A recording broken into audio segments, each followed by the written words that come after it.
அன்பு சான்றோர்களே, உங்கள் அனைவருக்கும் இனிய வணக்கங்கள்.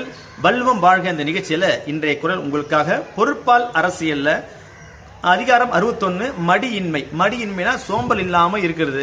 இதுல 601வது குரல் என்னன்னா, குடி என்னும் குன்றா விளக்கம். விளக்கம்னா விளக்கு, குடினா நம்முடைய குடும்பம், சரிங்களா, நம்முடைய பரம்பரை அப்படின்னு வச்சுக்கலாம். அப்ப குடி என்னும் குன்றா விளக்கம் மடி என்னும், மடினா சோம்பல், மடி என்னும் மாசூரா மாய்ந்து கெடும். இப்ப நம்ம வீட்டுல விளக்கு இருக்கு, அந்த விளக்கை சுத்தி தூசு அதிகமா படிஞ்சா அந்த விளக்கின் வெளிச்சம் வீசாது இல்லையா? அது போலதான் நம்ம குடும்பம் பிரகாசமா இருக்கணும் அப்படின்னா நம்ம கிட்ட அந்த சோம்பல் என்ற கூடிய அந்த தூசு அண்டக்கூடாது. நம்ம மேல தூசு இருந்தாலே அந்த குடும்பம் பிரகாசமா இருக்காதுன்னு சொல்றாரு.